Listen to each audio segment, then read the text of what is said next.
Hi, this is Communications Manager Emma DiMaggio, and I'm here with Executive Director Jessica Sedgwick and Executive Manager of Mutual Services Dave Potter, and you're listening to Leisure World Direct.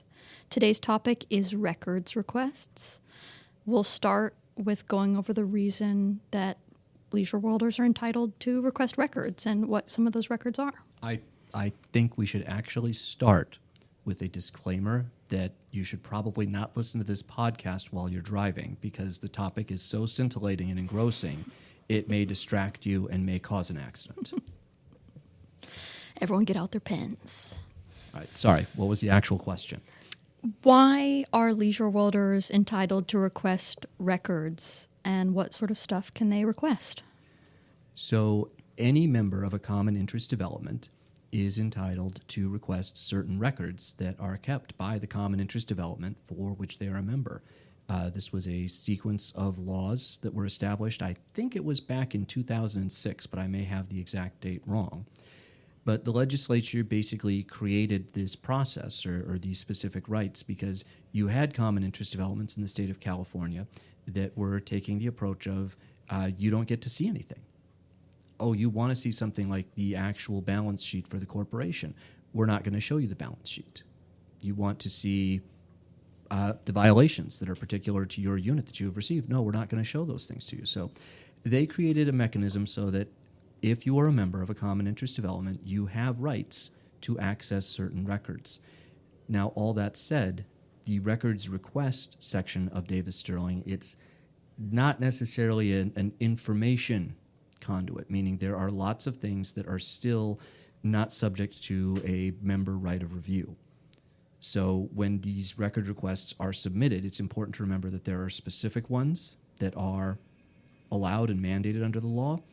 We're here to make sure that you get those, but there are things that will be requested that go beyond that scope, and we're not able to supply those simply because the law is actually pretty straightforward. It draws some pretty good lines and guideposts for both common interest developments and shareholders on this is allowed and this isn't. And if you're requesting something that isn't allowed, then the common interest development is well within its rights to say, no, I'm afraid we can't share that with you. What sorts of things are people requesting and getting? All kinds of things. Most of the Act focuses on financial records. So people have an interest in that, obviously, because it's their money that's being spent, and they should be interested in that. So credit card receipts, invoices, approved contracts, approved purchase orders, or approved one-off bids, these are all things that are subject to a shareholder right of review. If you want to see them, you have to fill out a written request. That's the process that GRF has set up, and you have to be specific on what you're looking for, specific enough that the common interest development can understand what the request is. What's the value of reviewing or inspecting these records from a shareholder point of view, other than the fact that it's their money being spent? I was going to say it might be better to ask a shareholder about that question, since I'm not a shareholder here at Leisure World. But what I would say is that if you have a question about something, because we make these top-line numbers often available and talked about in committee meetings and in board meetings. And if you have a question about what's the underlying reason for that top-line number, these types of record requests allow you to dig in a little bit and get into that level of detail. What's the time period on records? How far back can people request certain records or any kind of record? The statute is pretty clear on that. And why don't I go ahead and answer that? Give Dave a little break from talking. So yes, the statute is pretty clear on how far back we can go on records. So what it is the 2 prior fiscal years and the current fiscal year. So for this year, it's 2024. You could also request for 2023 and 2022. Anything prior to that would not be subject to review. So once we roll the odometer or turn the calendar over to January 1, 2025, you can only get records for 2025 and 2024 and 2023. You're no longer able to request records from 2022. Exactly. There are certain records I read in the 2024 Condominium Blue Book, another titillating read, that are available pretty much always. What are those? So governing documents, minutes of meetings, those are, I'll call them evergreen records. Those aren't limited by the time periods that we're discussing. The time periods that we're discussing those are for financial records and other things that are not, shall we say, evergreen. What kind of things can people not request that maybe the GRF requests or receives requests for sometimes?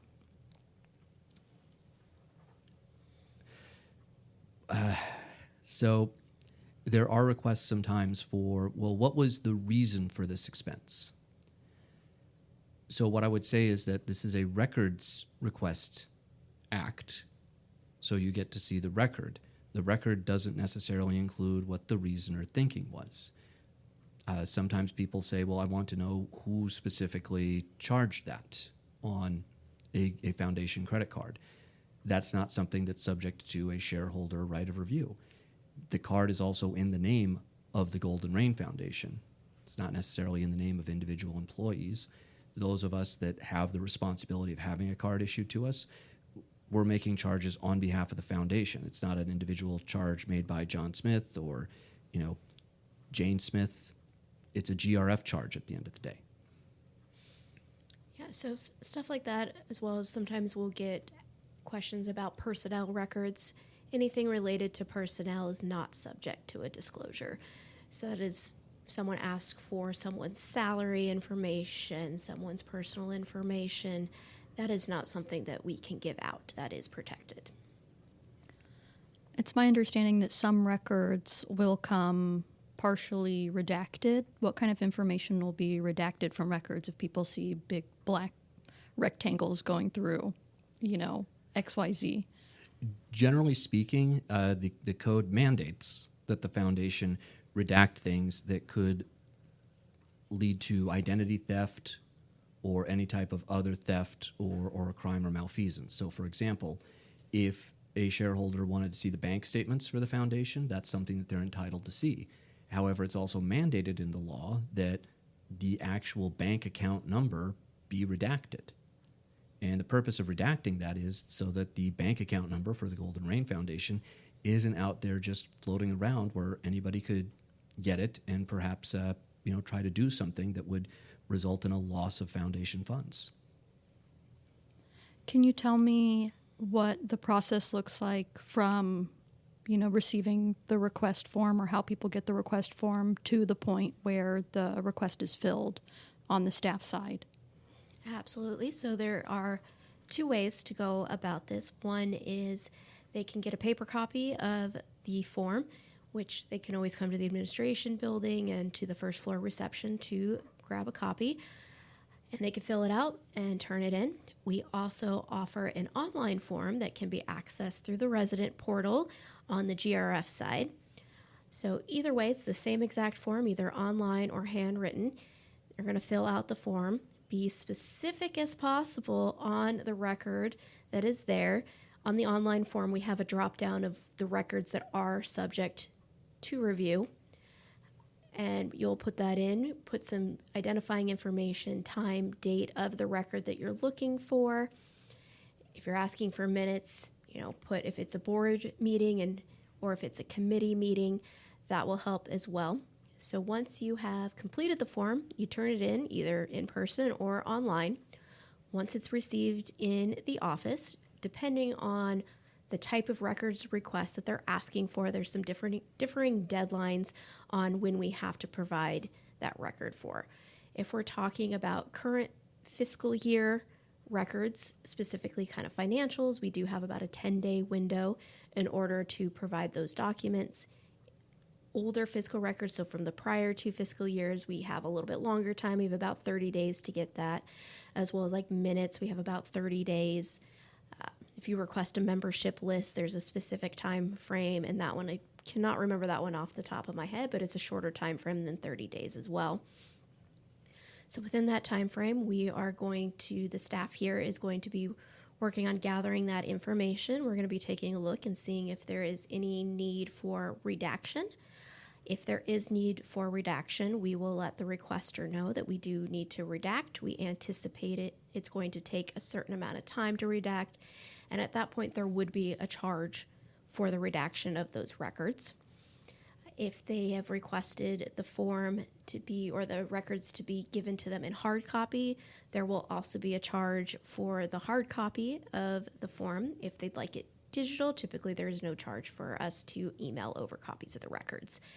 So once we have figured out if we're going to be if there is any charges involved in the records requests, typically, depending for especially redaction, we will ask the shareholder who submitted to pay up front, and then we will give them the records within the time required. And we go from there. So once we have them all together, we then provide the record, either hard copy or digitally, and we're done. Is it always that smooth? Are there any challenges? I'm thinking in terms of specificity on the form, or, whoever's involved in finding whatever random file or record that they're inspecting. Are there any pitfalls to that process? Yes, it doesn't always run smoothly. How much time do we have? We can give you several examples of different types of requests that we get. So if we get something, sometimes we'll get something that just says invoice. They want an invoice. They don't put the month. They just say, it's around this, and I think it was this amount. Well, we're probably going to have to go back to that person and say, okay, we're going to need a little bit more details. We can't, anything open-ended where we're going to have to do a lot of research in is going to delay the process if we can't figure out exactly what you're asking for and it's not very specific. I would also say that typographical errors, unfortunately, can impede or delay the process too. If someone requests a record from, say, 2013, well, you read that on face value and you would say, well, we're going to deny that record's access request because that's from 11 years ago. It's outside the window as allowed by statute. But did they mean to type 2013 or did they mean to type 2023 and they just hit the wrong key? So that's something that creates a little delay because we will probably reach back out to them and say, did you mean this or did you mean that? Are there any records that someone might want and fill out a request for, but they don't really need to? They might already be available on the resident portal. What kind of records are easily accessible to kind of save people the time? So we have several records that are available on the resident portal, one being the governing documents. We have all the governing documents on the resident portal. There shouldn't be really any need to put in a records request for that. It's accessible to any shareholder. We do also put a version of the financials on there, which includes typically your income statement, your balance sheet, for the residents to view so they can easily view those two items. Minutes of the board meetings, the agendas, the committee meetings, we put that information up on the website as well. We will also, once we get it, put the certificate of insurance. Typically at the beginning of the year, once we bind new insurance, we'll get quite a few requests that are asking for the certificate of insurance, but we do put that up on the resident portal as well. How long does it take staff to fill records requests, and how often are you guys receiving requests on a monthly basis? An average request, it can take an hour and a half to 2 hours. If you're assuming that it's not something that's super straightforward, I'm kind of putting those in their own category. But anything that requires a little bit of research and the pulling of the records and the reading of the records to determine if there needs to be a redaction, and then the preparation of them so that they can be released either in the paper form or the electronic form, you're probably looking at 90 minutes to 2 hours for just that single request. I'll let Jessica talk a little bit about the volume, just because I know she actually put a slide together for a recent committee meeting about this. So typically prior to maybe about midway through this year, we were getting a few a week on average records requests. However, towards the middle of this year, it started spiking up. I'd say about September time, we had a significant jump in the amount of records requests. I want to say in 2023, we probably had a little over 300 records requests total. By the time we got through October, when I pulled this data, we probably had over 900 Wow. requests. We did have one this year, very much from just one person, about 200 record requests in the span of about a month. That kind of volume is very hard for us to keep up with. We have one person typically that's in charge of doing these. She may not be the only one that's pulling the requests, but they are handling this in addition to their normal day-to-day duties. So when we get that type of volume, it does put a strain on staff and being able to, especially to meet the deadlines that Civil Code has put out there. And those deadlines are pretty rigid, right? It's a 10-day deadline for the current fiscal year, and it's a 30-day deadline for the preceding fiscal years. And there's a monetary penalty attached to failure to do that. So when you get a volume like that, We do. And this volume that we're getting are the records that maybe, whereas minutes may take us 5 minutes to pull and send because we have them readily available, it's easy, or we can just direct them on where to download them.